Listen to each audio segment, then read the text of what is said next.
Hello everyone, good afternoon. Welcome to the first streaming performance of Eibar Lambrettas 1954-1989. I presume that many of you were waiting with some questions, and I will try to address those. First of all, thank you very much. I know there's plenty of things that you could be doing, and you've chosen to be here instead, so I appreciate it. We will start to address first the questions of those of you who could send them first.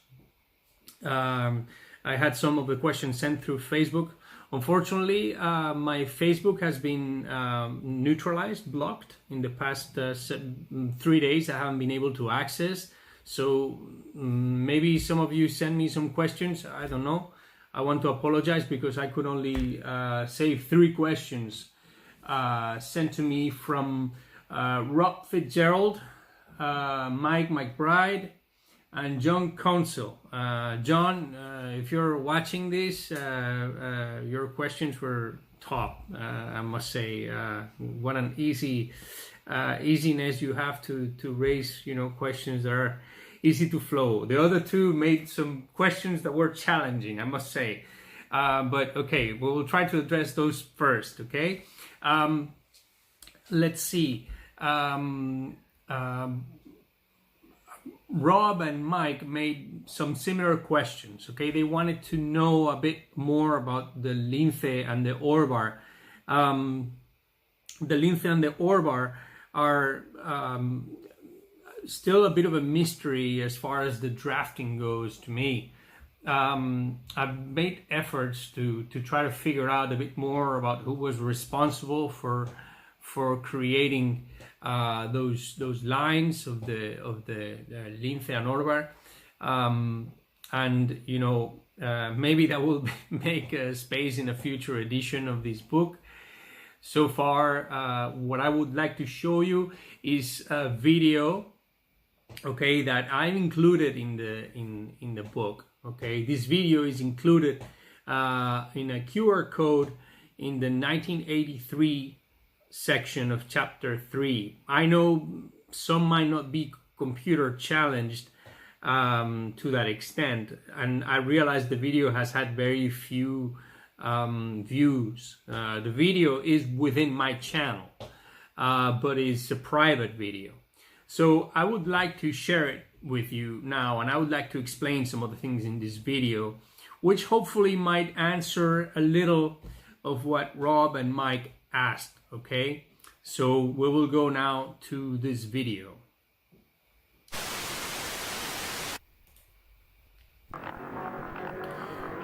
All right, so this was part of the Vuelta video, okay? And you can see here the Lambretta Locomociones sign in the factory, some images of the factory, which are quite something. I don't think images from the factory have surfaced until now. Some workers doing some testing and some engines. These are quite beautiful images.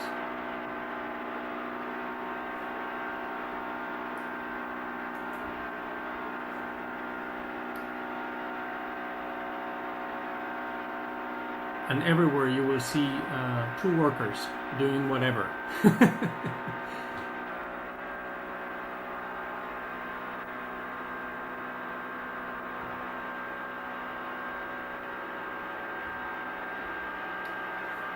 This was the bench that they would use for basically everything.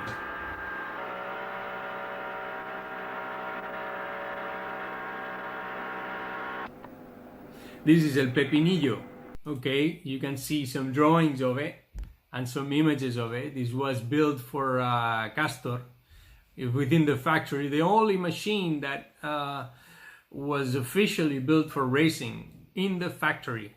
And here you have it, El Pepinillo.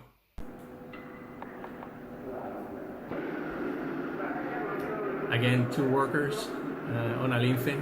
They're putting an engine block in the frame. I bet Honda would trip watching this. Here you have a very interesting image. This yellow frame kind of gives away what this is. This is one of the male Lambrettas, and this video was taken on early January of 1983. So that kind of gives us an idea, puts things into perspective. You can see here the front damper on the forks. The front dampers are the early kind, the Cerveta gray fork dampers. You can see the yellow frame exclusive to the male Lambrettas. Again, 2 workers for everything. 2 workers for everything always. By the time they put a Lambretta together, Honda probably put, 10. There's a worker trying to put together a headlamp. This is an early Lince.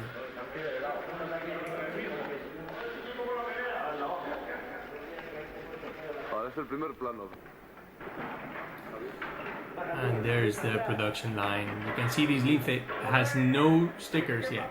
There's no stickers, and an interesting thing, the Lince has a rubber edge on the mudguard, as well as this one. And you'll see an interesting detail afterwards.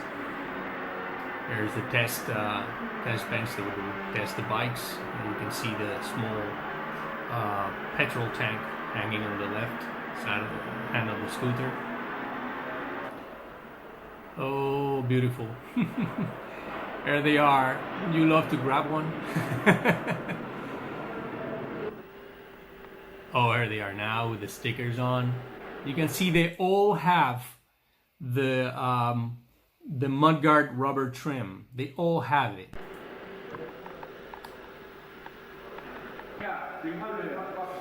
But this one doesn't.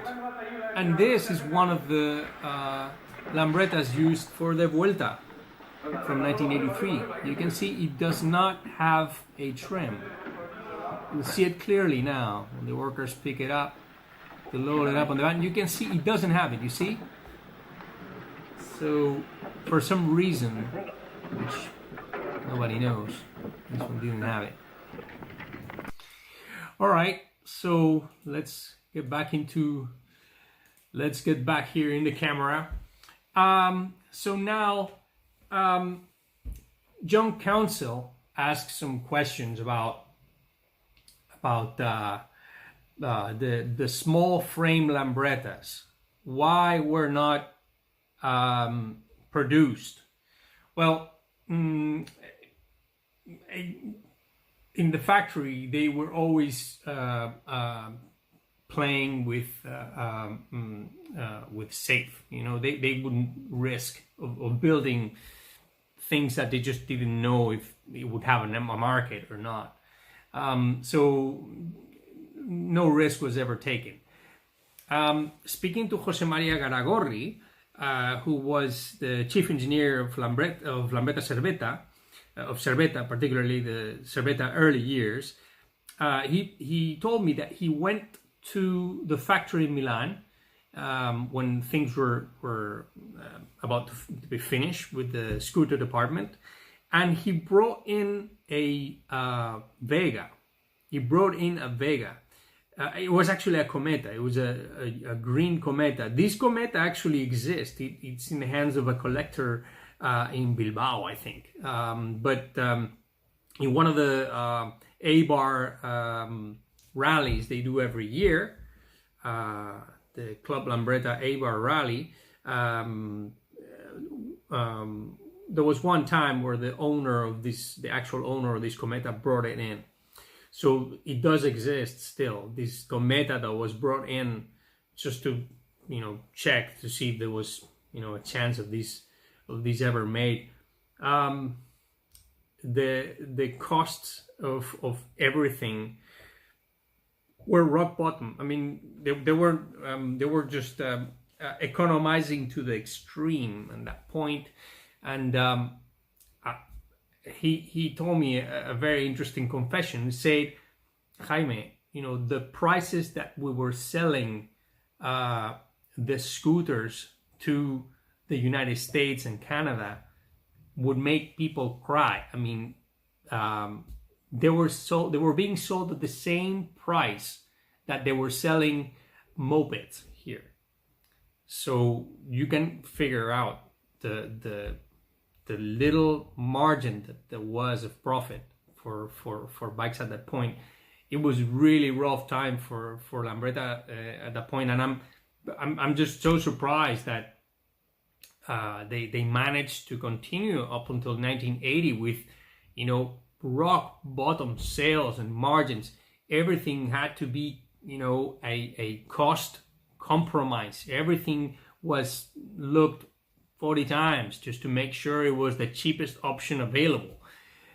And yet we're blessed to have Cervetas still laying around and in working order, which is quite surprising considering the amount of money that was saved from those. So I hope that sort of answer that question, John. So let's see, we have also another interesting question from John, which was about the Amiga. Why the Amiga didn't pick up that well, why the Amiga didn't really make it, or why so much effort in putting the Amiga. Here's a design by Podadera from 1985. As you know, the project started in 1985, but it just kept it just kept being put forward due to the fact that the factory was in such delicate situation. Lambretta Sal by then was going through a lot of trouble. Although these people died with their boots on, really. I mean, all things considered, Lambretta Sal did very well, considering all the difficulties they had, the minimal resources they had. Trying to put something like this in the market at such a difficult time was quite of a challenge, and paying a designer like Podadera was quite a challenge. So it kept being put forward. Alpha was in charge of the project, but it really wasn't until Eibar was running that it finally started taking shape. Here you can see there's another photo here of Podadera with Jose Astaburua. It was another guy in charge of the design. This is an early picture of the process of the design. So it wasn't really finally until 1989 when the project finally appeared. In the book, you can see the sales leaflet, which the sales leaflet actually made it to the fairs, but it really didn't make it more than a prototype stage. Here there's a spy picture from 1989. This is January 1989. They were testing the bike. It's all painted gray. They were just seeing how it reacted. You can see the bike has this odd exhaust, which a bit of a terrible exhaust. Really, nothing wonderful about it for what for what I've been told from people who are trying to put one together. Right now, I know that James Rose and Perry Lewis from Totally Scooters are trying to do a very interesting project. They James is really involved with creating some plastic molds for the parts. Between the two of them, they have a few, and they try to put one together.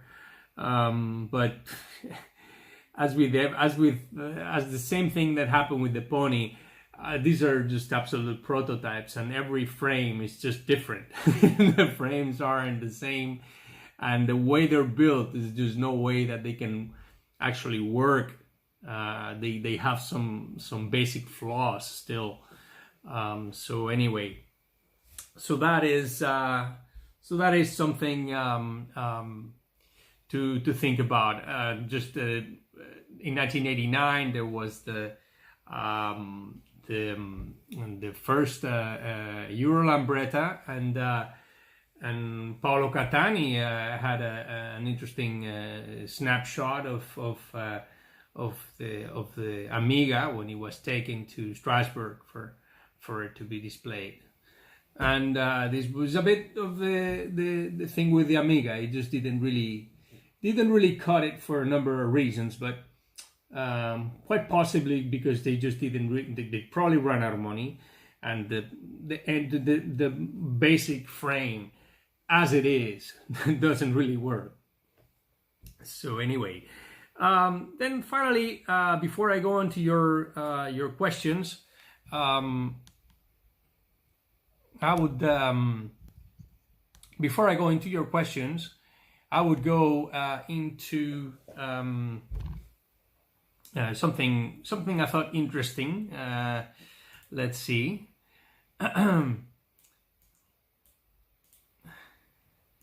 Yeah, well, here's Mostajo concessionary, the dealership. This picture was probably taken around 1980 or so. Okay. Then there's another picture of Mostajo here. This is a night picture. Again, you can see the Fiesta there. So that must be around 1980. But funny story of Mostajo.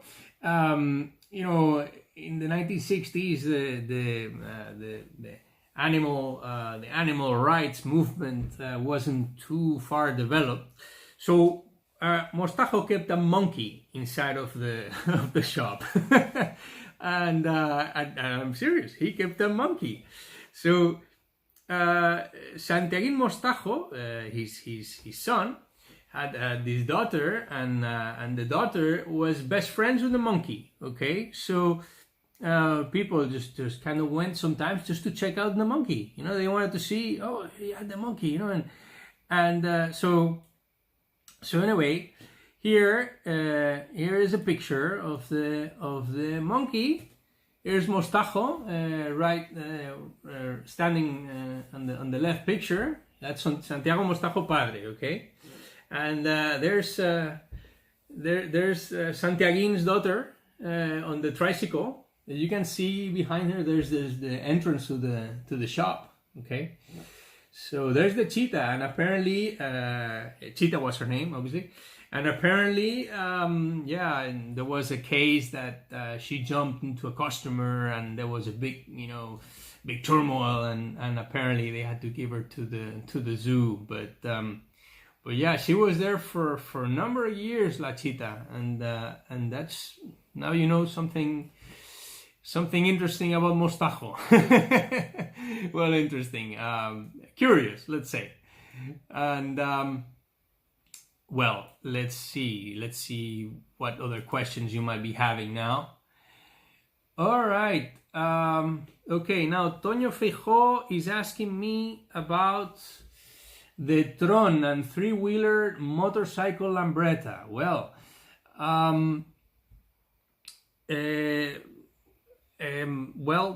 the Tron actually, I think there's a surviving example of the Tron in I think in the Basque Country.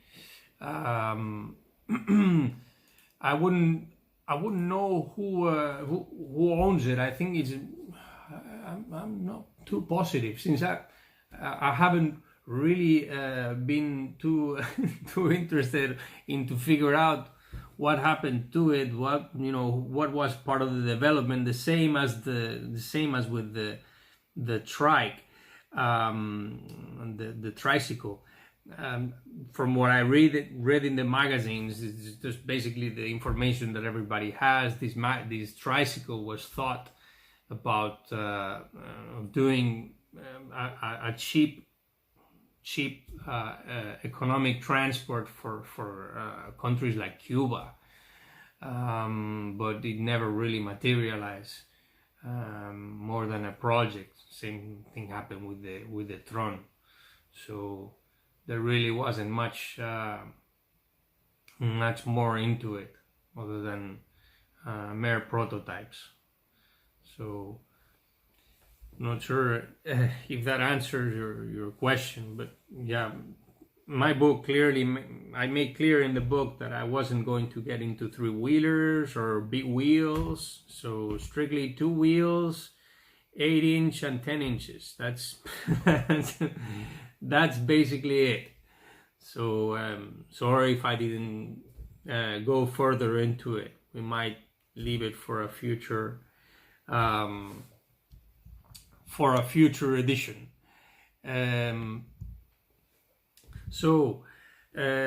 I have some more material since I see that there's no more questions. No more questions yet.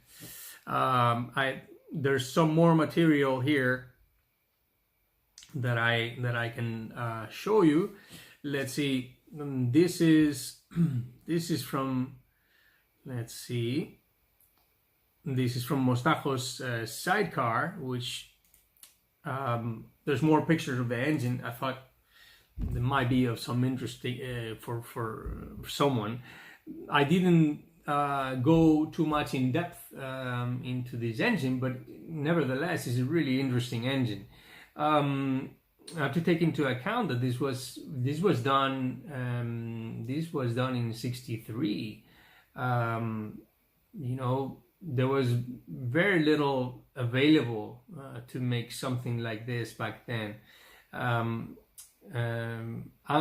Mostajo was very lucky to have Jose Ramirez as his colleague and worker that would help him out to think out of the box and bring these things to reality. You can see the engine has a very particular rear brake. The rear brake used a pump of microcar. I haven't been able to figure which microcar it was. It's really odd. I took it apart and I couldn't figure it out. But you can tell how far advanced it was for then. I mean, we're talking that right now. If you want to put something like this, you have to get the Hydra by Tino Saki, which I think is the closest thing to a rear hydraulic brake. You can see also the massive Montesa head, which was adapted into it. The casing is completely reworked inside. It's just the studs were changed. They were just replaced differently, and well, there's more pictures here of it. Let's see. Here, there's another picture of it. You can tell how massive this thing is. Blank casing too. So he was able to basically get as many fresh resources as he could to build this thing. You can see how he cut the fins down to accommodate the carburetor. which was straight Montesa carburetor. He didn't complicate himself too much that way. He just cut it all away. Here there's more pictures of the the rear hydraulic brake. It's it's rather interesting, you know, how he put this together, and you know how creative he was. So yeah. Interesting. So no more questions? Any more questions? Anyone has any more thoughts, or I guess I could pick more stuff up and keep talking. Let's see.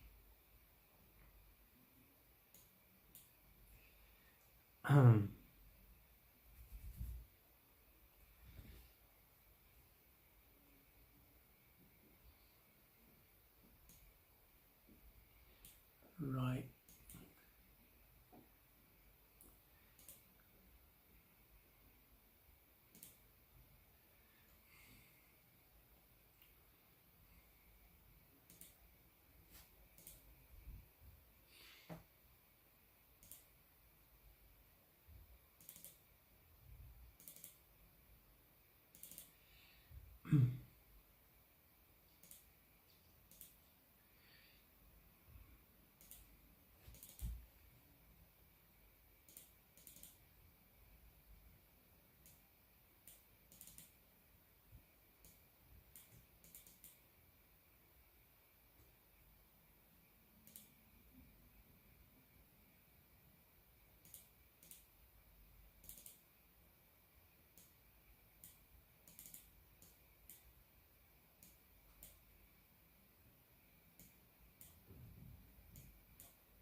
Right, I'm preparing here an image of the sidecar, which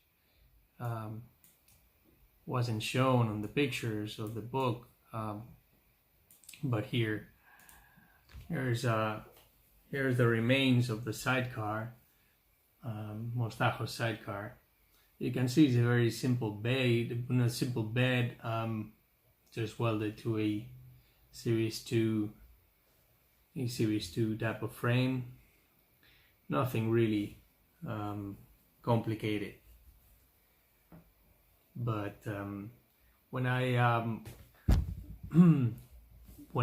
took this picture, in fact, Mostajo let me get the engine of the sidecar and work on it, and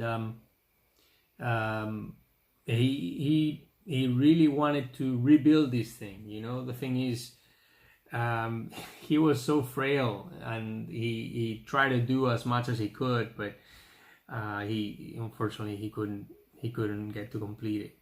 He insisted, you know, that he had everything, every piece to build it, and it was a very I think it was a very frustrating thing for him, because then he fell sick, and anyway, it was very sad. He really looked forward to it, and he was really pleased about the fact that, you know, I was going to show this to people. And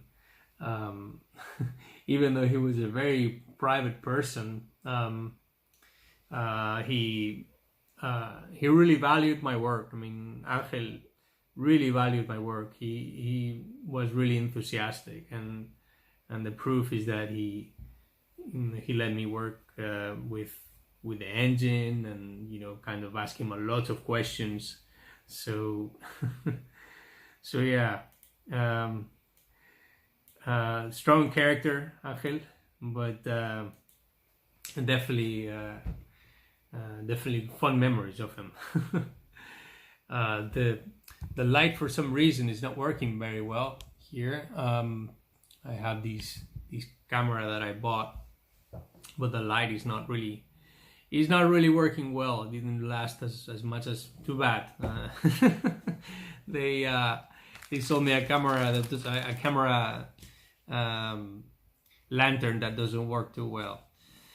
Anyway, so more questions. Tonio is very active. Thank you for the questions. Oh, I see. Well, Tonio is asking, what do I think of the information of Lambretta as an eternal second? I think he's talking about a book, perhaps, right? Well, it's a very, very good question. Okay, I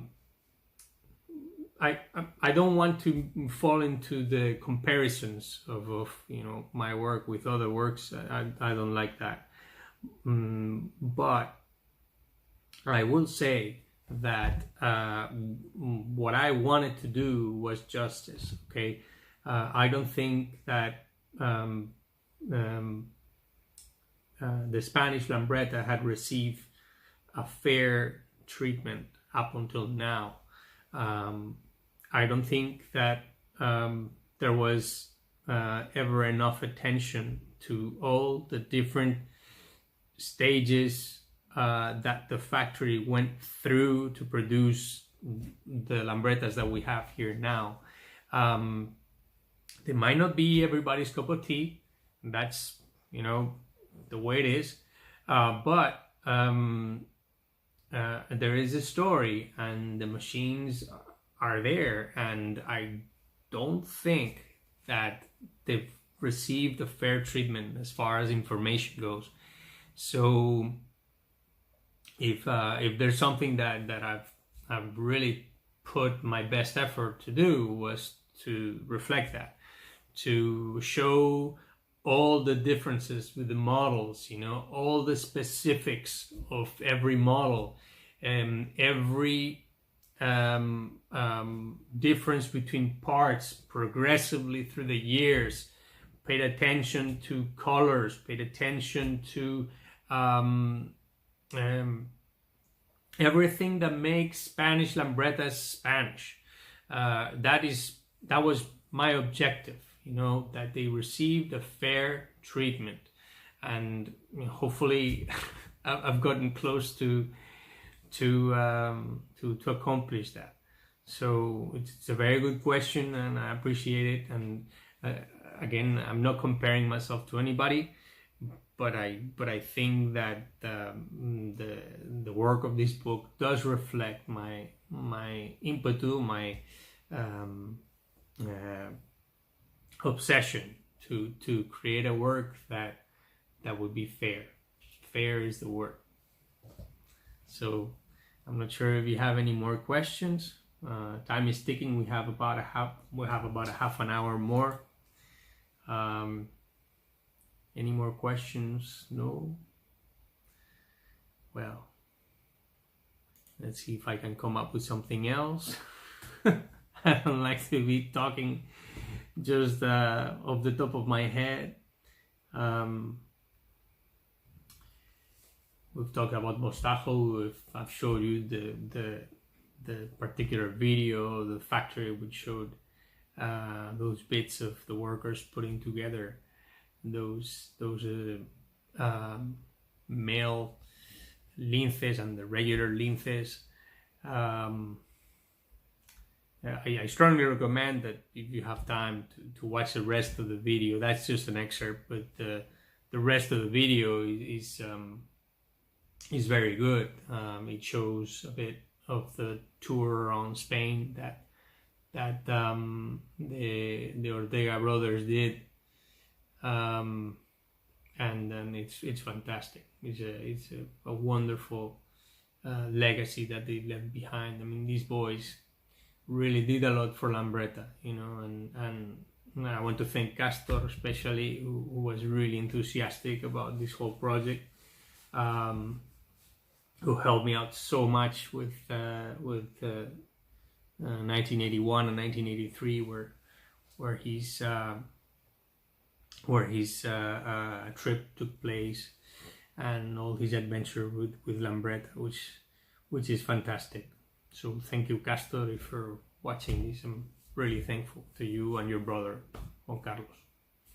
So that was one thing, the video, and there's another video as well in a QR code, which is also quite interesting. You can see a hill climb and how the hill climb takes place.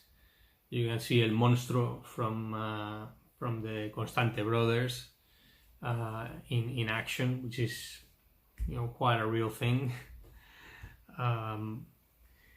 So I'm not sure if there's any more questions. I'll check. Oh, look, there's more questions. Thank you, Toño. Thank you very much for your questions. I wish I wish more people showed up and asked more questions, but really, thank you very much. Right. Toño is asking in Spanish, ¿cuánto tiempo empleaste antes de la publicación? How much time did you needed to publish the book?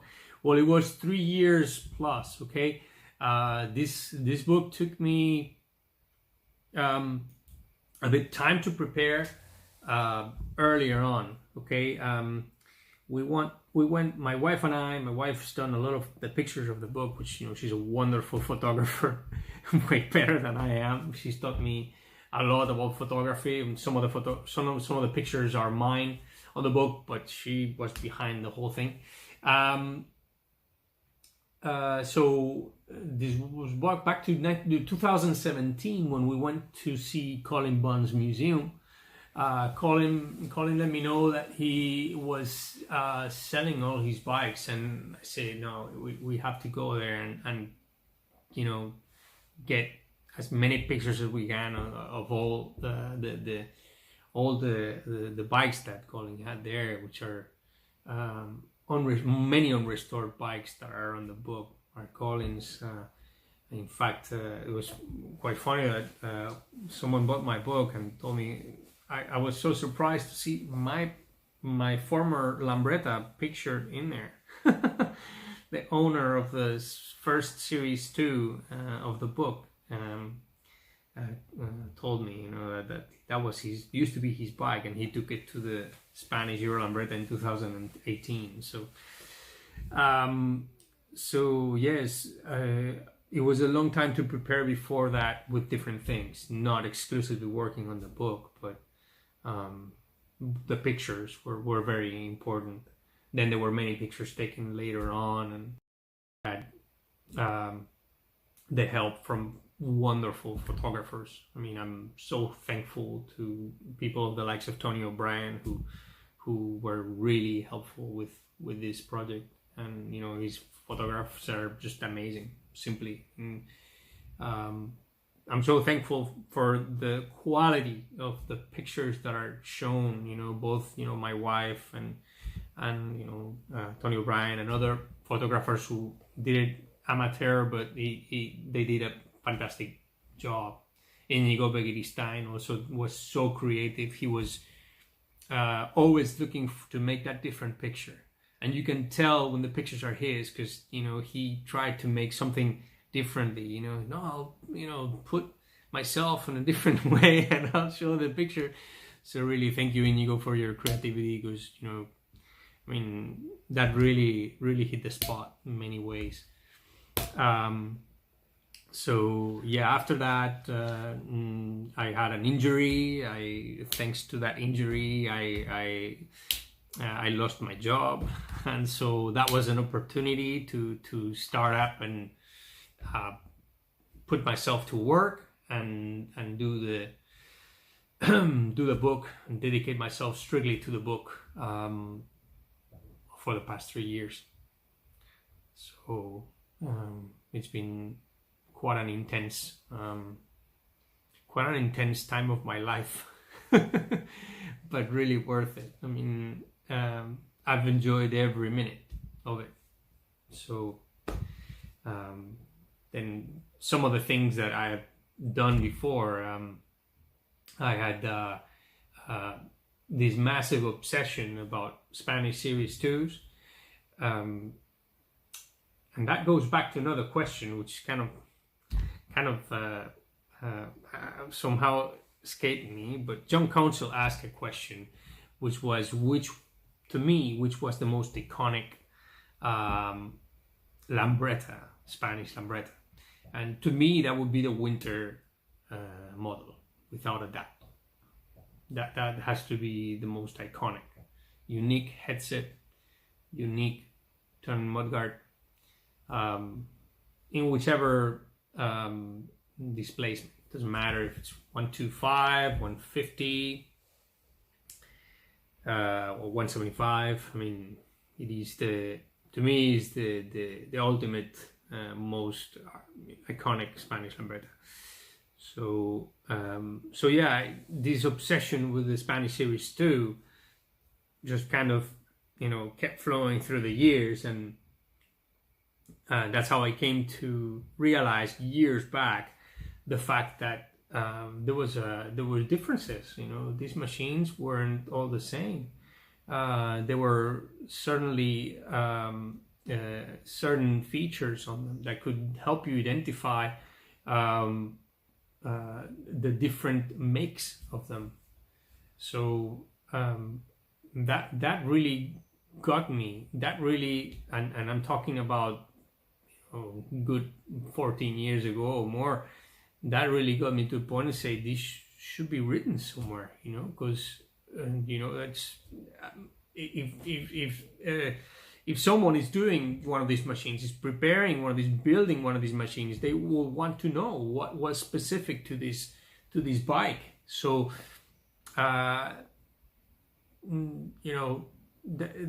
a lot of things behind the book, not just the 3 years that I've been writing, but also a lot of time that ahead of time that I started giving some thought to this whole thing. So not sure if there's any more questions. Right. Well, thank you very much for your words. Thank you. Yes, chapter 3. Tonio asked about comments about chapter 3. I was a bit worried, about chapter 3. I didn't really know if it was going to be of everybody's liking. All right. The chapter obviously is about racing and about very specific period of the factory developments through the concessionaries, and obviously I knew beforehand that might not be everybody's cup of tea. So I did it. I just didn't care. I just went ahead and did it and put together what I thought had to be there. There was no negotiation. I mean, that had to be there because it was part of very important part of Spain's history with Lambretta, and you could sort of see the evolution of these machines in a very subtle way through these amazing photographs. I mean, the photographs on chapter 3 to me are legacy, they're history. They had to be in this book. There was just no way they could not be there, and I don't regret it. I don't regret it one bit, even though chapter 3 was the hardest chapter to make. I had to find all these racers that were still about and ask them if they still had some material they could share. To me, getting to know these people and getting to hear what they had to say and was priceless, because it was also to me a way to understand the social approach of these phenomena, which was Lambretta, Lambretta was a phenomenon. I mean, you know, there was a point in time that it was a fashion. You know, people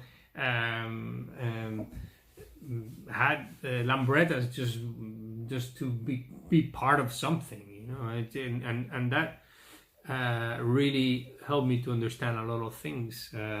Helped talking to these people and checking what sort of other developments they would make, you know, as far as racing, as far as they were never the most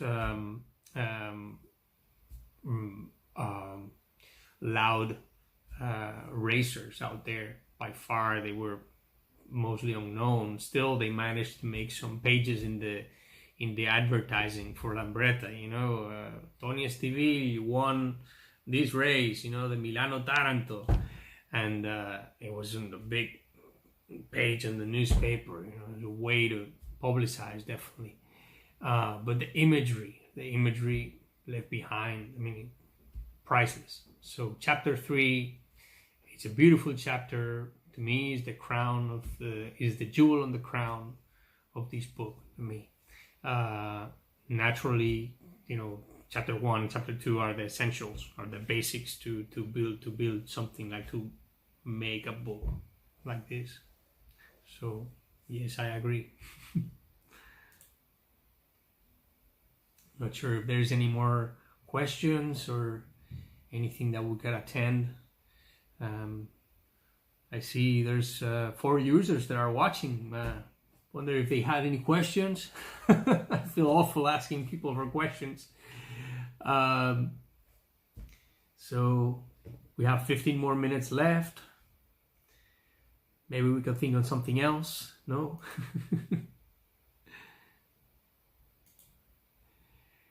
Right. I got an email from Corey Fraser, who I think is watching right now, even though he's probably silent there. Okay. They're talking, he's asking me about, to talk about the Performer. All right, the Performer and the Runabout and the Sprite models, right? This brings up a very interesting thing. I got pointed out that the colors in the book, in the color page in the book on the Cerveta, I put literally an image of a Performer machine that is gray. Okay, that's just a reference. All right, the images, the colors, all right, of the machines are just mere reference. I mean, the machines that are pictured in are just mere reference, which means that there were Performers that were gray, but not only were gray, you know, there were Performers that were blue, you know, there were metallic green Performers, red Performers. So these machines, the Performers, were, I guess, a timid way to introduce or make some different type of advertising for the machines, just to kind of getting the public to gain a bit more interest. A very interesting fact is that the dealer here for the Performers was there was one dealer here in Barcelona which had a Performer on display. And there's a racer, former racer, who actually mentioned to me about this machine on display, which he kind of surprised him, you know, because he hadn't seen it published anywhere or advertised anywhere, and he was here at a dealer shop. A dealership called Corber here in Barcelona. They had it on display. So definitely was something started here. All right, the factory started it for export, and nothing much other than that. 200 machines were performers, just as is reflected in the book. The runabout machines were the 150s. The Sprite, a bit of a mystery, right? Corey Fraser produced these or shared with me when we were working. Corey, thank you very much for your help. How to extend my gratitude to you from here for all your participation. Especially with the Cerveta years. Whenever anything needed to be clarified about Cerveta, Corey was there. Never failed. Sprite, the Ole dealership sheet, which was shown to me by Corey. He specified the Sprite as a 200 cc special. The Sprite was nothing ever to be seen here in Spain.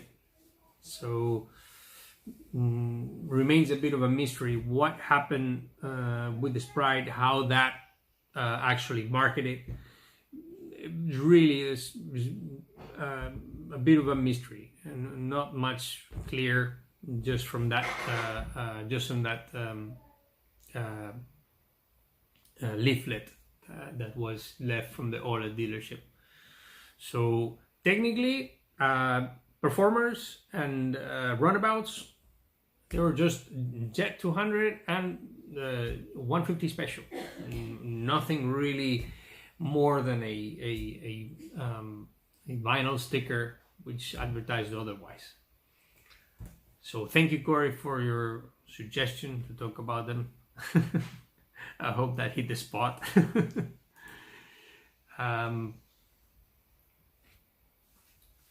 Right. Oh, okay. So they're talking to me here. Tonio again is asking me about the Lambretta Soul Riders. Of course, I know them. Of course, I know Bull and Juan and all these people who race. And yeah, I'm very happy that they do what they do, because not many people are actually racing with Lambretta here in Spain. So they're basically it's them against everybody. And yeah, Bull, in fact, Alfonso Volvena has been a great help too for this book. He supplied the wonderful TV175 Series 2 for the pictures, and it's a beautiful machine. Those pictures are stunning. They were taken by my wife. They're stunning pictures, really. That's an outstanding machine. He has it done on a preserved condition. It's magnificent. Very nice machine. In fact, Paolo Catani, who also say hello from here if he happens to be watching, or he's out there. Thank you, Paolo.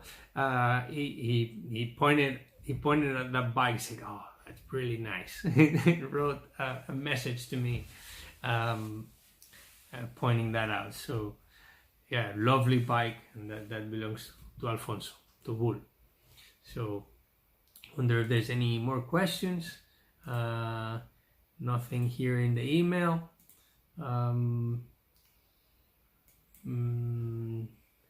3 users now, so we're getting close to the end of the streaming, and maybe there's anyone who's been hanging in there, wants to put a last question. If not, perhaps the best thing is to end the stream, because I don't want to proceed with questions that nobody asked, and I want to force out there. But I guess I'll enter the end of the streaming just by saying thank you very much to everyone who has helped me to make this book. I'm lost for words for all the kind messages that I've received through these 2 months of people blindfolded, just got the book and didn't really know what they were going to receive, but I'm very thankful for that, and I just hope that in the future I can do another streaming, maybe more questions come up, and I can answer more questions if there are any, and well, it helps me also to develop a second edition if there is a space for a second one, if there's interest for a second one. So I think we're going to end the streaming here. I'm gonna do a last check to see if there's any last question, but we're gonna call it out. There's no more questions. So okay. So thank you very much for your time. I hope you have a wonderful rest of the weekend. And if you had any questions that you couldn't ask, you can always send me an email, supereibarperformances@gmail.com. Thank you very much. Gracias, and have a great weekend. Bye.